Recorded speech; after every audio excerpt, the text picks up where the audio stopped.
Today, we're going to talk about the biggest mistake that you're making with your training program.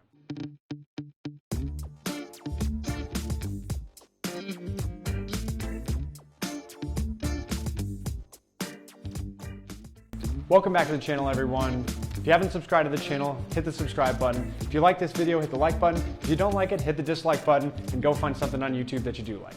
So today I want to talk about the biggest mistake I see people making in their training programs, and the thing that I really think holds people back from getting to their health and fitness goals as quickly and as easily as they want to.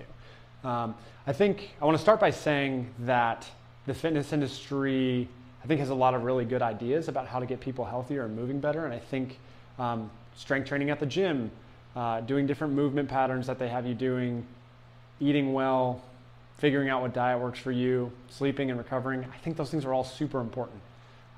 Those are the foundation of a good, healthy lifestyle and being able to move well. So I'm not disparaging any of those things. What I do think is that in the midst of all of that, I think people forgot what movement was originally about.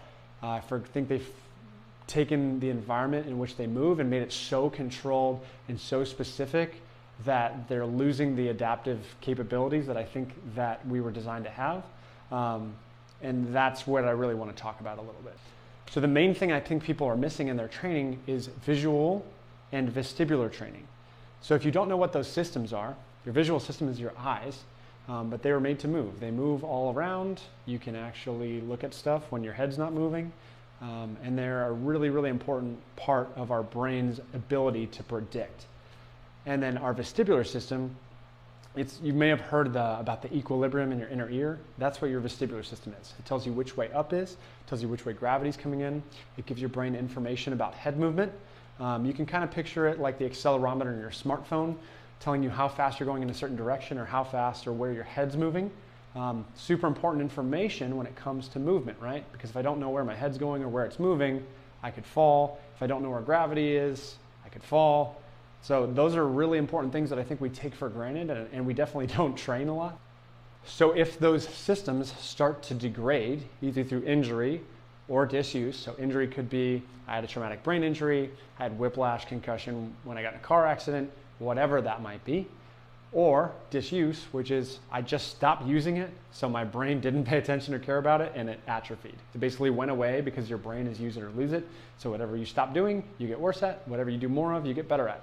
So if I stop using those systems and I stop training them, then I get worse at using them, which makes a ton of sense, right? That's how all of our skill building works as humans and all of our adaptations work. So if those things start to degrade, then we run into some real problems with movement. Based on what the jobs are of these two systems, you can look around any training environment and go, for the most part, people are not focused on these things. Most fitness exercises, most gym exercises are relying on a really stable midline, not a lot of head movement, if any at all, and definitely not any eye movement, right? And there's no focus either on, hey, what position are my eyes in when I'm doing this lift? What position are my eyes in when I'm doing this exercise? You may see it at high level Olympic lifting or something of that nature, but you'll see it very infrequently at any other level. So think about it in your own experience.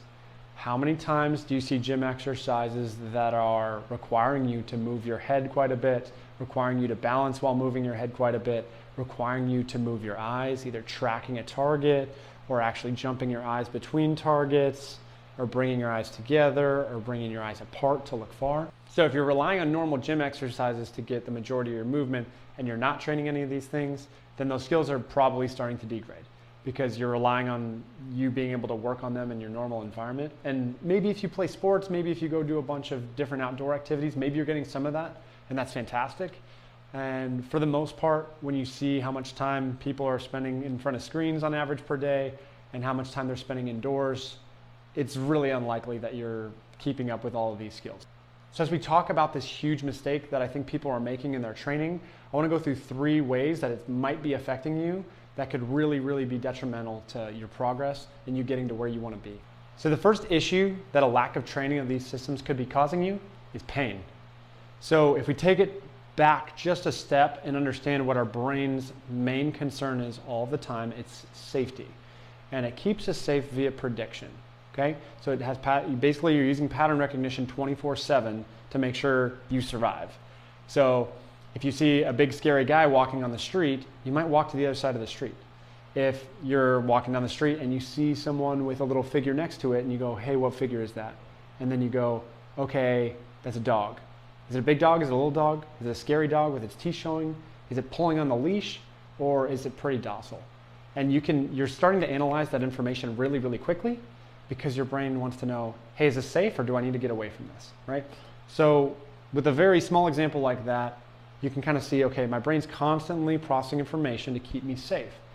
Well, what's the main way it's getting some of that information? Your visual system, your vestibular system. Like, do I have the balance to stay on my feet and not fall while I'm walking and running? If I have to run away, do I have a compromised vestibular system that I can't actually run away and I won't be safe if this happens, right? So you have to understand that your brain is constantly doing this without you thinking about it, and that if you're having any issues with your eyes or your inner ear, they're gonna show up in different ways. And one of the main ways that your brain tries to get your attention to change your behavior is pain. So if you're getting pain, you have to understand there's a prediction problem with your brain. Either it's getting bad input or it cannot integrate that input and make a good decision about that input. And then you're getting this output that is pain. Ideally, we'd all want good outputs like good movement, strong movement. But if you're not getting the outputs you want, or if you're getting an output like pain that you don't want, you have to go back and look at this loop. So that's the number one main thing that I would see with people that are having pain at the gym. I would typically give them a visual or a vestibular drill, and it will help get rid of their pain almost instantaneously because it's just not something that they're doing. So it's a really easy way to give their brain a nice set of stimulus that increases their ability to predict so that they feel better and they're getting better output. The second thing that I would see the most with people in a gym setting is that their strength would be decreased because they're not training these systems. So a lot of these systems, because your vision and your vestibular system are in charge of telling you which way up is. So my vestibular system will tell me where gravity is. My visual system will tell me which way vertical lines are, so I know which way up is. And they're going to integrate that information and then basically give me an output for posture. So posture is reflexive, in case you didn't know. And that reflexive posture is based on the information coming in from your visual and vestibular systems. Well, if I'm not having good posture, then I probably have some sort of compromise with these systems. And if I don't have good posture, I'm probably going to be weaker than I need to be in a lot of my strength work or a lot of my athletic work.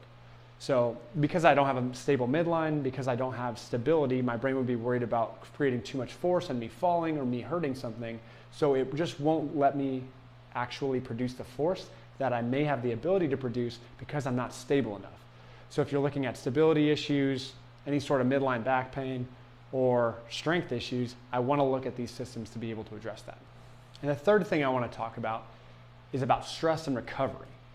If these systems are compromised, you're going to be more stressed out than you need to be. Your brain is constantly going to be in a protective mode because it's not going to feel safe.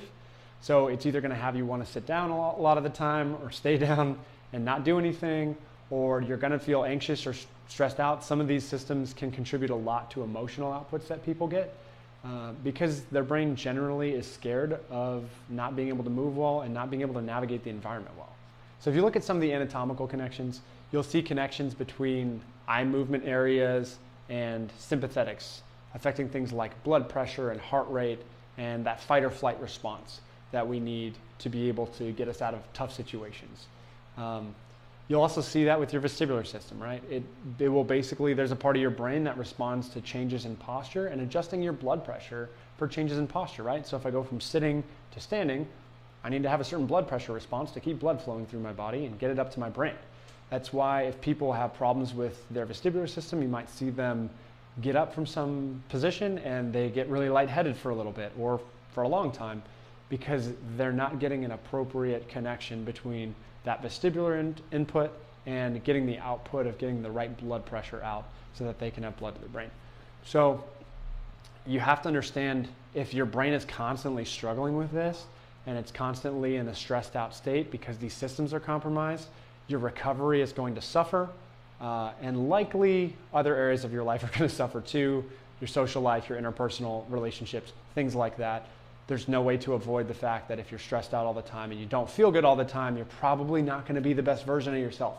So it's something to consider in your training. that it could affect all these other areas, your recovery, and everything you're doing outside the gym as well. So for people that I work with, this is where I typically recommend them to look at their training program and their general environment and how they move throughout the world outside of their training, because typically they're lacking a lot of eye movement and a lot of visual training, and they're lacking a lot of vestibular stimulation because they're not moving their head. So they're either avoiding it because they've had issues with it in the past, or they just don't know that they need to train it and that they can rehabilitate it and it's actually affecting them. So thanks for joining me for that today, guys. I hope it was helpful to you. And if you are someone that's struggling with pain, your strength levels, or your stress and recovery, hit the link below in the description. You'll have access to my calendar where we can do a free strategy call and we can talk about some free vestibular and visual exercises that are right for you. We can talk about different online programs that I have that may be useful to you to add into your training so that you can get to where you want to be with your goals. And as always, hit the like button, subscribe to the channel, comment below with anything that you want to see that you think would be helpful for your training, and I'll see you on the next one.